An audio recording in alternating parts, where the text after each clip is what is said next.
semuanya, kembali lagi di MIPA Podcast.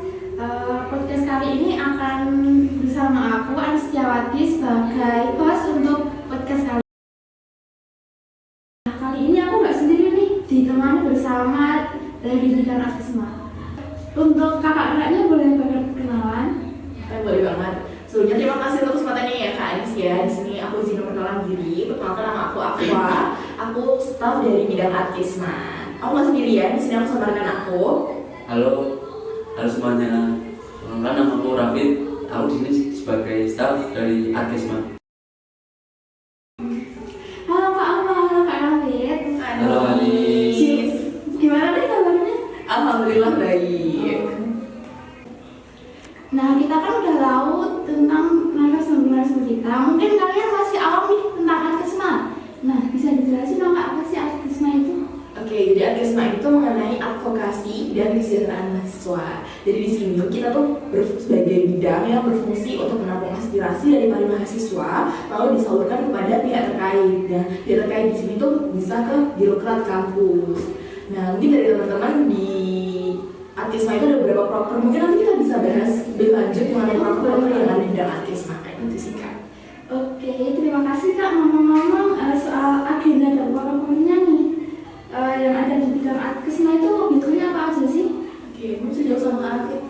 Dari proker dan agenda dari Arkisma itu sendiri ada beberapa ya seperti Aksuri, Esma, diskusi bareng jurusan, sama kotak aspirasi. Sama yang satu itu cuma Manda. Cuma Manda. Ngomong soal Kak Suni nih, kan itu proker dari kalian ya? Iya, betul. Boleh jelasin nggak sih Kak Suni itu sebenarnya apa?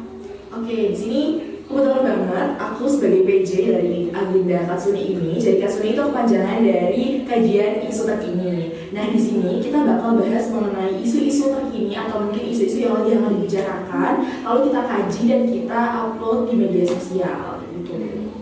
Kalau Katsuni tahun ini itu mengangkat tema soal Untuk kasus tahun ini kita bahas mengenai bansos untuk korban judi online.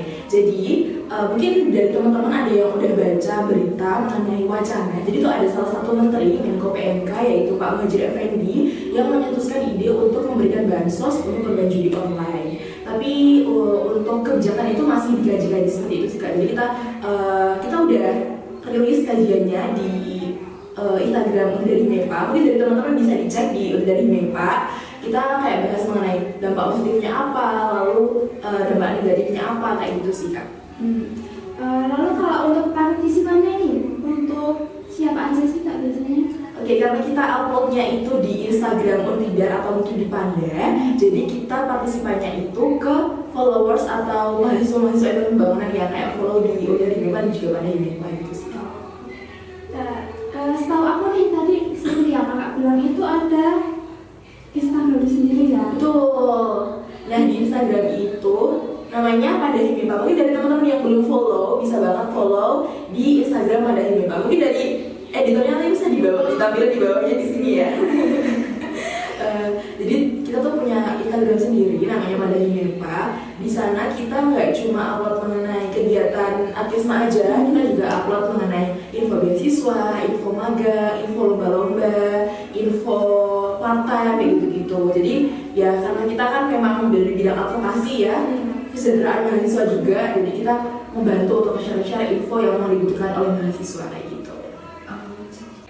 Oh, berarti Instagram sangat informatif sekali ya? Betul. Nah, gayanya itu Kak Anis, jadi kita salah satu agendanya itu kan cuma Panda.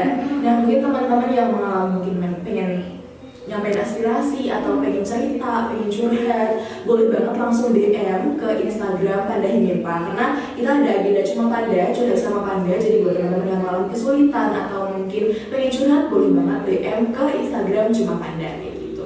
Cuma Panda Himpa, maaf. Mungkin buat teman-teman yang lagi kesusahan nih atau apa kayak tertekan di masalah organisasi, sama urusan kampus gitu, bisa banget. Betul. Mungkin mahasiswa baru nih yang lagi pusing-pusing ngerjain tugas atau mungkin culture shock sama lingkungan perkuliahannya, boleh banget di DM di Cuma Panda kayak gitu. Mungkin aku mau jelasin satu program juga sih dari Adkesma. Jadi di Adkesma itu juga ada kotak aspirasi Kak Anis. Jadi di situ tuh kita menampung aspirasi dari para mahasiswa mengenai kayak ya di lingkup prodi aja sih, mungkin kayak mengenai kinerja dosen, bisa juga mengenai fasilitasnya kayak gitu juga boleh. Nanti kita kalau di lingkup yang fasilitas itu ya akan kita sampaikan ke pihak fakultas kita sampaikan ke pihak UNIR kayak gitu. Jadi kalau kita fokusnya lebih ke pihak prodisi kayak gitu. Wah itu keren banget ya Kak, yang apa namanya tadi? Kotak aspirasi. Nah itu untuk tata caranya itu gimana sih untuk menyalurkan Mungkin aspirasi? menjelaskan Kak Arvin. Jadi kalau misal dari Mbak Anis atau teman-teman mau apa ya kayak menyampaikan aspirasi kalian, nanti kalian bisa ngisi aspirasi kalian di link. Jadi dari Adkesma itu sendiri akan membagikan link. Jadi di situ semua orang bisa mengaksesnya dan mengirim aspirasi tersebut. Nanti dari Adkesma itu sendiri akan kayak mengkaji dan akan menyampaikan aspirasi kalian ke pihak fakultas. Betul, jadi tiap Jumat nih ada dari bidang Adkesma itu bakal share pamflet mengenai kotak aspirasi itu. Lalu mungkin dari teman-teman udah gak asing ya, mungkin tiap Jumat para fungsionaris tuh udah kayak nyebar link pamflet kotak aspirasi. Dari teman-teman bisa banget ngisi link tersebut. Jadi di situ kita ada 2 link ya Kak Arvin. Di link yang atas itu bisa diisi mengenai aspirasi di lingkup prodi, lalu di yang bawah bisa diisi mengenai aspirasi di lingkup fakultas. Contohnya kayak fasilitas tadi yang aku bahas kayak gitu Kak Anis. Nah, ketika aspirasinya betul banget yang dikatakan Kak Raffi tadi, kalau aspirasinya udah terkumpul, kita bakal sampaikan ke pihak birokrat di prodi itu di diskusi bareng jurusan kayak gitu. Wah menarik sekali ya pengalaman dari Adkesma ini. Betul. Next untuk program selanjutnya, kan kalau nggak salah itu ada agenda yang namanya Berdikesma ya. Betul sekali, Mbak. Kalau boleh tahu Berdikesma itu apa sih? Oke, Berdikesma itu singkatan ya. Jadi panjang dari Berdikesma itu sendiri berdialog bersama Adkesma. Jadi di situ itu tujuan dari Berdikesma itu sendiri kayak melatih critical thinking dari fungsionaris di MEPA sendiri, dan di situ mereka akan apa ya beradu argumen mereka. Jadi dalam Berdikesma itu sendiri nanti dari bidang Adkesma mengumpulkan seluruh fungsionaris dari MEPA itu sendiri, dan nanti dalam forum tersebut kita sudah menyiapkan kayak isu-isu yang sedang dibicarakan oleh masyarakat. Untuk tahun ini nih Berdikesma itu membahas isu soal apa sih kalau boleh tahu? Kebetulan pada tahun ini baru berjalan 1 kali sih. Nah waktu itu membahas tentang pemugaran Candi Borobudur. Jadi pada bulan Juli kemarin Kemenak Kementerian Agama itu Bapak Yakut Khalil merencanakan tentang pemasangan catra di Candi Borobudur itu sendiri, dan dari ide tersebut muncul pro kontra di kalangan masyarakat ya, sehingga mungkin dari ide tersebut muncul apa ya kayak ada pihak yang menerima, ada yang menentangnya. Karena emang isunya lagi hangat dibicarakan, jadi tuh kita ngangkat isu itu biar para mahasiswa ekonomi pembangunan terutama yang di fungsionalisnya itu melek nih mengenai isu yang ada di sekitarnya. Karena itu kan Candi Borobudur kan ada di wilayah Magelang kan, jadi biar para fungsionalis itu tahu nih mengenai isu yang lagi hangat dibicarakan terutama di wilayah Magelang kayak gitu. Lalu untuk outputnya sendiri nih, adanya Berdikesma itu ini untuk apa sih Kak? Jadi kalau outputnya itu sendiri ya kan emang dari tujuannya kan untuk melatih critical thinking dari fungsionaris kan. Nah jadi selain di luar itu nanti hasil dari diskusi para fungsionaris itu akan dikaji ulang oleh Adkesma, dan mungkin hasil kajian tersebut akan dijadikan sebuah apa ya kayak pembahasan dalam program dari apa itu sendiri. Katsuni tadi kan. Berarti antara Katsuni dan Berdikesma ini selalu Bersama. Iya betul kayak gitu. ada rencana nggak sih untuk melakukan Berdikesma di lingkup luar fungsionaris?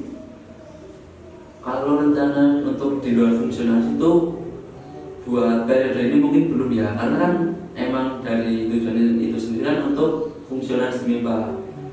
Tapi kalau semisal untuk di luar fungsionalis bisa dibicarakan pada periode selanjutnya. Betul. Mungkin kalau untuk periode sekarang ya, kalau ada isu-isu terkini atau hangat dibicarakan oleh masyarakat, mungkin dari Adkesma akan mengadakan Berdikesma lagi.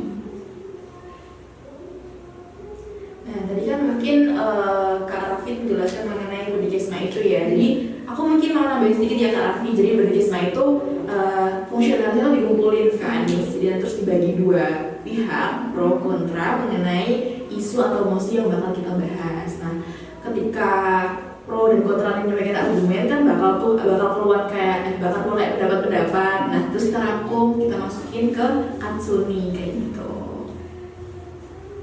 Wah, kayaknya menarik ya. Nah, kan tadi udah banyak nih yang dijelasin sama kalian, proker dan agendanya juga. Itu ada nggak sih selain itu dirinya?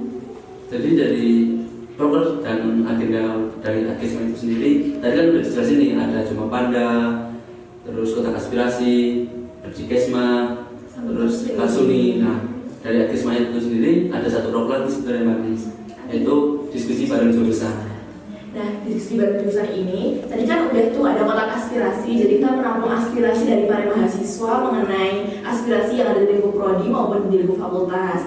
Nah, setelah kita dapat aspirasi itu, kita bakal sampaikan ke Anis ke pihak birokrat atau pihak-pihak terkait. Jadi mengenai aspirasi di lingkup prodi kita sampaikan di diskusi bareng jurusan itu mengenai misal kayak kerja dari dosen ya Kak, terus atau hal-hal lain lah yang terkait di lingkup prodi gitu. Jadi kita bakal ngundang kayak misal Kaprodi, sekretaris prodi sama pembina kita, terus kita kumpulin di satu ruangan, terus kita bahas mengenai aspirasi-aspirasi yang udah masuk dari para mahasiswa.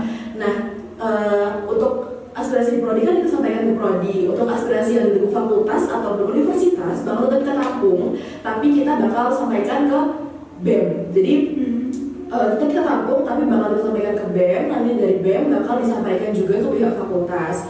Kalau misal aspirasi itu ke tingkat universitas, ya kita bakal sampaikan ke universitas. Kalau universitas dari BMKM disampaikan ke pihak birokrat yang ada di universitas kayak gitu sih.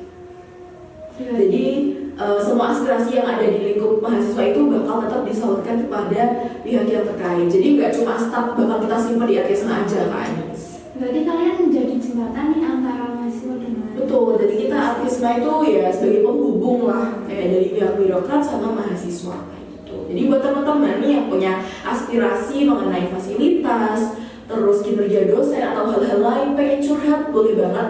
Setiap hari Jumat kita bakal share link atau pamflet, nanti kalian bisa banget ngisi link tersebut kayak gitu sih Kak Anis.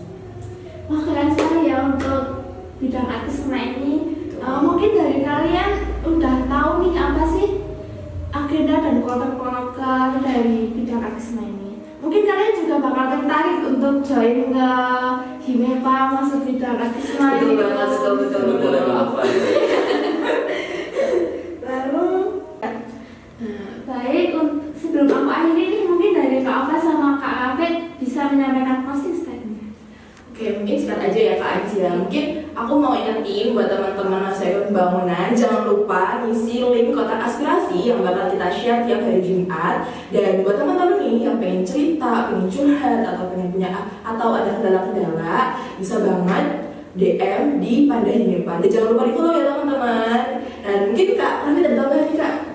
Buat link dari kotak aspirasi itu sendiri nanti ada di deskripsi ya. Terus jangan lupa nantikan program-program dan agenda dari Adkesma itu sendiri. Tuh, stay tune. Baik, terima kasih untuk Kak Ava sama Kak Rafid udah menyempatkan waktunya untuk menyampaikan podcast bersama kami Medinfo. Sebelum itu saya Anis Dawati pamit dan see you di Himepa Podcast selanjutnya. See you guys.